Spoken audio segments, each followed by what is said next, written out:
Hi viewers, welcome to my channel. இன்னைக்கு நம்ம ஒரு நல்ல டேஸ்டியான at the same time ட்ரெடிஷ்னலான ஒரு டிஃபன் ஐட்டம் பார்க்க போகிறோம். அது என்னென்னா புளிப்பொங்கல். இது வந்து எதுனா அரிசியில் பண்ணுறது. பொதுவாக பச்சரிசியோட நொய்யில் பண்ணுவேன். நான் பச்சரிசியை வந்து லைட்டாக கொஞ்சம் தண்ணி தெளித்து ஒரு 10-15 நிமிஷம் ஊற வச்சுட்டு அதை ஜஸ்ட் பல்ஸ் மோடில் எடுத்திருக்கேன். அப்போ தான் உங்களுக்கு இந்த மாதிரி நெய் இருக்கும். அது வந்து இட்லி ரவை நம்ம அரிசி உப்புமா பண்ணுவோம் இல்லையா, அந்த மாதிரி இருக்கக்கூடாது, நொய்யாக இருக்கணும். அதுக்காக வந்து பல்ஸ் மோடில் வச்சு 2-3 தடவை இது பண்ணிருக்கேன், ஓட்டியிருக்கேன். அப்போ இந்த மாதிரி உங்களுக்கு வரும். அப்புறம் இதுக்கு என்னென்ன தேவைன்னா கடுகு 1 டீஸ்பூன், உளுத்தம்பருப்பு 1 டேபிள் ஸ்பூன், கடலைப்பருப்பு 1 டேபிள் ஸ்பூன், மிளகாவத்தல் 3-4 உங்கள் வரப்புக்கு ஏற்ற மாதிரி. அப்புறம் வந்து பெருங்காயம் ஒரு 1/2 டீஸ்பூன் எடுத்துட்டுருக்கேன். புளி வந்து நல்ல ஒரு எலுமிச்சம்பழ அளவு, உங்களுக்கு புளி எவ்வளோ வேணுமோ அதுக்கேற்ற மாதிரி. பழைய புளி திதிப்பான புளி இருந்தால் கொஞ்சம் குறைச்சாகும். கொஞ்சம் புது புளியாக இருந்தால் நான் இதுக்கு வந்து ஒரு பெரிய எலுமிச்சம்பழ அளவு புளி எடுத்துட்டுருக்கேன். இந்த அளவு இருந்தால் தான் அதில் வந்து புளிப்பு தெரியும். அதுக்காக எடுத்துட்டுருக்கேன். எடுத்து அதை கரைச்சி வச்சுட்டுருக்கேன். அப்புறம் வந்து இதுக்கு கடலையும் போடுவோம். கடலை எடுத்து வச்சுட்டுருக்கேன் 2 டேபிள் ஸ்பூன். கடலை வந்து உங்களுக்கு எவ்வளோ தேவையோ அதுக்கேற்ற மாதிரி போடலாம். கொஞ்சோண்டு ஒரு 10-12 வெந்தயத்தை வந்து வறுத்து பொடி பண்ணி வச்சுட்டுருக்கேன். ஒரு 2 பிஞ்ச் இருக்கும், அவ்வளோதான். அது வச்சுட்டுருக்கேன். இதுவும் ரொம்ப நல்லாயிருக்கும் டேஸ்ட்டு. ஆனால் ரொம்ப குறைச்சி போடணும், நிறையா போட்டுறக்கூடாது. இப்போ வந்து அடுப்பில் வந்து ஒரு குக்கரை வச்சுட்டு, நீங்கள் பொதுவாக அது வந்து வெங்கலப்பானையிலையோ இல்லை இப்போ பித்தளை பாத்திரத்துலேயோ பண்ணலாம். நான் வந்து குக்கரில் பண்ண போகிறேன். குக்கரில் நீங்கள் டைரெக்டாகவும் பண்ணலாம், மூடி வச்சு விசில் விட்டும் பண்ணலாம். ஒரு 2-3 டேபிள் ஸ்பூன் வந்து எண்ணெய் விட்டுருக்கேன், நல்லெண்ணெய் விட்டுருக்கேன். இது பொதுவாக வந்து நல்லெண்ணெய் நல்லாயிருக்கும், அதனால் நல்லெண்ணெய் விட்டுருக்கேன். கடுகு 1 டீஸ்பூன் போட்டிருக்கேன். கடலையை போட்டிருக்கேன். இது பச்சை கடலை, அதனால் வந்து இது வறுபடுறதுக்கு கொஞ்சம் டைம் ஆகும்.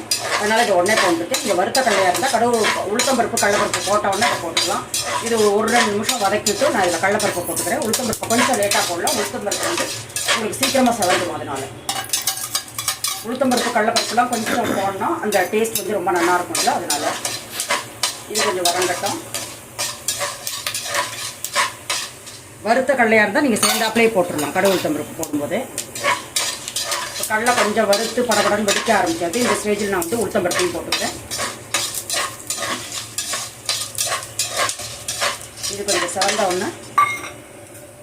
இதில் வந்து மிளகாவத்தல் உங்கள் உரப்புக்கு ஏற்ற மாதிரி போட்டுக்கோங்க. நான் ஒரு 3 மிளகாவத்தில் வந்து 2 கிள்ளி போட்டிருக்கேன்.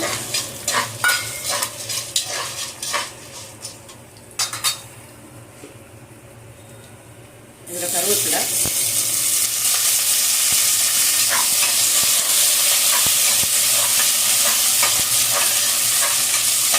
இதெல்லாம் நல்லா சிவந்துட்டு. இப்போ நம்ம இதுக்கு தேவையான தண்ணி எடுத்துக்கலாம். இதுக்கு வந்து 1 கப்பு ரைஸுக்கு பச்சரிசி தான் எடுத்திருக்கேன். உங்களுக்கு ஒன்றா புழுங்கரிசியில் பண்ணலாம், ஆனால் ட்ரெடிஷ்னல் மெத்தடில் எப்பயும் பச்சரிசியில் தான் பண்ணுற வழக்கம். 1 கப்பு ரைஸ் எடுத்துருக்கேன் 200 கிராம் கப்பால்.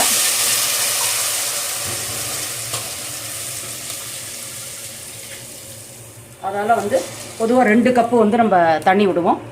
இது வந்து 3 to 3.5 கப்பு விட போகிறேன். உங்களுக்கு கொஞ்சம் வந்து குழவாக இருக்கணும் புளிப்பொங்கல். 1 டம்ளர் வந்து புளி தண்ணி விட்டுருக்கேன்.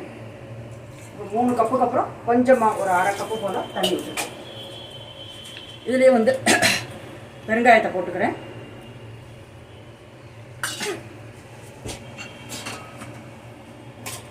இதுக்கு தேவையான உப்பு,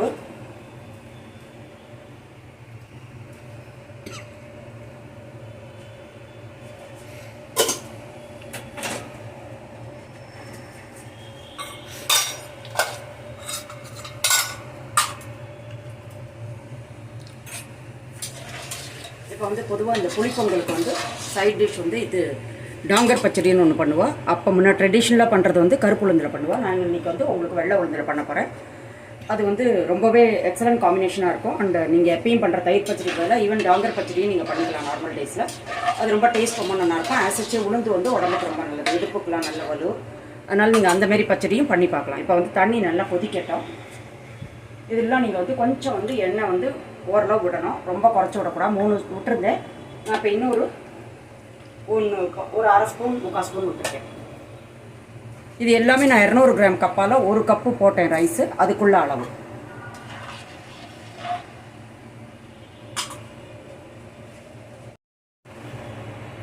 இதில் கொஞ்சமாக 1/4 டீஸ்பூன் வந்து மஞ்சள் பொடி போட்டுக்கிறேன். ஆரம்பத்திலே போடலாம், நான் இப்போ போடுறேன்.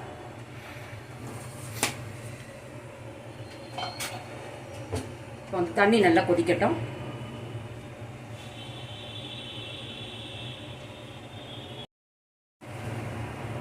இந்த 2 பிஞ்ச் வந்து வெந்தய பவுடர் போட்டுட்டேன். அதுக்கப்புறம் இந்த ரைஸ் நான் பவுட்ரு பண்ணி வச்சுருக்கேன் இல்லையா, அதை வந்து இதில் போட்டுண்டு நல்லா ஒரு தடவை கலரி விட்டு கொஞ்சம் கொதிக்க ஆரம்பித்தோன்னா நம்ம வந்து இதை போட்டு மூடி வச்சுட்டு ஒரு நார்மல் வந்து ரைஸுக்கு வந்து நீங்கள் 2 விசில் விடுவீங்கன்னா இதில் 3 to 4 விசில் ஈஸியாக விடலாம். இது வந்து உங்களோட குக்கர் உங்களுக்கு எப்படி நீங்கள் பண்ணுவீங்களோ அதுக்கேற்ற மாதிரி பண்ணணும், பார்த்துக்கணும். இப்போ வந்து கொதிக்க ஆரம்பிச்சுட்டு உங்களுக்கு நல்லா தெரியுது. இந்த ஸ்டேஜில் வந்து நான் குக்கரை மூடி வச்சு விசில் போட்டு 3 to 4 விசில் வந்தோடனே சவுண்ட் அடங்கினோடனே இதை திறக்க போகிறேன். இப்போ டாங்கர் பச்சரிக்கு 2 டேபிள் ஸ்பூன் வந்து வெள்ளை உளுந்து எடுத்துட்டுருக்கேன். அதில் ஒரே ஒரு மிளகாத்தூள் போட்டிருக்கேன். இதை வந்து நல்லா வாசனை வர அளவு நல்லா செவக்காக வறுத்துக்கணும் சிம்மில் வச்சு. இதில் நம்ம வந்து 1/2 டீஸ்பூன் வந்து ஜீரகம் சேர்க்க போகிறேன். ஜீரகம் வந்து ஆரம்பத்திலே போட்டால் உளுந்து வறுபடுறதுக்குள்ள அது கருகி போதும். அதனால் கொஞ்சம் உளுந்து நல்லா வறுபட்டோன்னா கொஞ்சம் வறுபட்டோன்னா நம்ம வந்து ஜீரகத்தை கலந்துக்க போகிறோம்.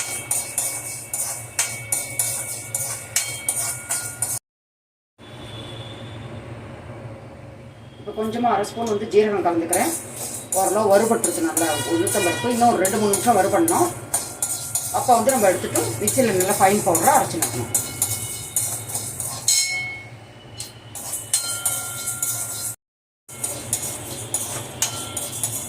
இப்போ உளுந்து வந்து நல்லா செவக்காக வறுபட்டுருக்கு, நல்லா வாசனை வருது ஜீரகமும் உளுந்தும். இந்த ஸ்டேஜில் வந்து அடுப்பை மூடிட்டு இது ஆறினோன்னா நல்லா ஃபைன் பவுடராக அரைச்சி கொண்டுறேன்.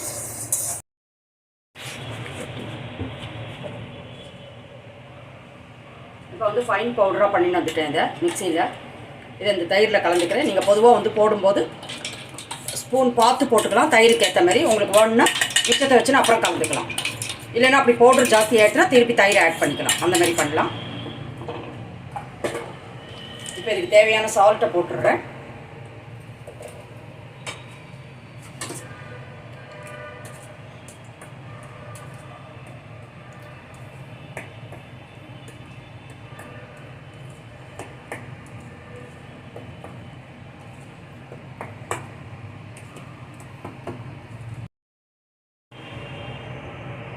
தயிர் கொஞ்சம் குறைச்சலாக இருக்குன்னு ஒரு கரண்டி தயிர் விட்டுருக்கேன். எவ்வளோ ஒன்றுமோ தயிர் உங்கள் இதுக்கு ஆட் பண்ணிக்கலாம். அப்புறம் சர்வ் பண்ணும்போது உங்களுக்கு கெட்டியாக இருக்குனாலும் திருப்பி தயிர் ஆட் பண்ணிக்கலாம். இப்போ வந்து இதில் சால்ட்டும் கலந்துட்டேன்னா இப்போ அடுப்பில் வந்து தடுக்கா பேன் வச்சு எண்ணெய் விட்டுருக்கேன். அதில் வந்து கடுகு போட்டிருக்கேன் 1/2 ஸ்பூன்.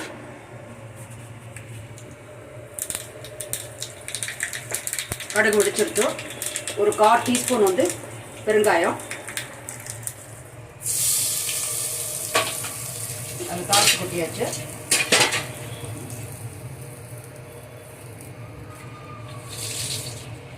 இதில் வந்து கருவேப்பிலை. இப்போ நம்மளோட அருமையான ட்ரெடிஷ்னலாக டாங்கர் பச்சடி வந்து ரெடி ஆகிடுது. உங்களுக்கு ஏற்ற மாதிரி நீங்கள் பவுடரை வேணுங்கிற மாதிரி ஆட் பண்ணிக்கலாம். அதுக்கப்புறம் தயிர் சர்வ் பண்ணும்போது கெட்டியாக இருந்ததுன்னா தயிரில் கலந்து சர்வ் பண்ணிக்கலாம். இப்போ நம்மளோட புளிப்பொங்கல் எப்படி இருக்குன்னு பார்க்கலாம்.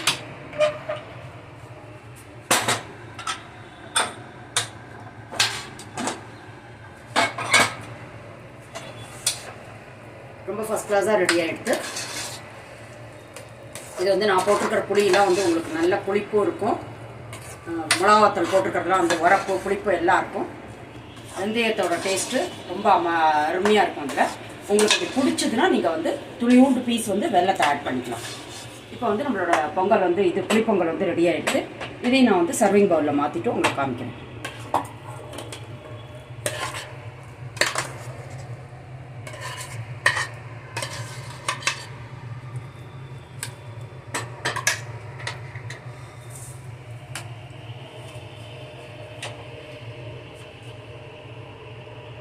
இப்போ நம்மளோட அருமையான புளிப்பொங்கலும் அதுக்கு எக்ஸலண்ட் காம்பினேஷனான டாங்கர் பச்சடியும் ரெடி ஆகிடுது. இது சாப்பிட்றதுக்கு ரொம்ப டேஸ்டியாக இருக்கும் அண்ட் வந்து பண்ணுறது ரொம்ப ஈஸி. இந்த ரெசிபியை கட்டாயம் ட்ரை பண்ணி பாருங்கள். அப்படி இந்த ரெசிபி உங்களுக்கு யூஸ்ஃபுல்லாக இருந்தால் என் சேனல் லைக் பண்ணி ஷேர் பண்ணி சப்ஸ்கிரைப் பண்ணுங்கள். மீண்டும் ஒரு நல்ல ரெசிபியோடு நான் உங்களை மீட் பண்ணுறேன். Until then take care. Thank you.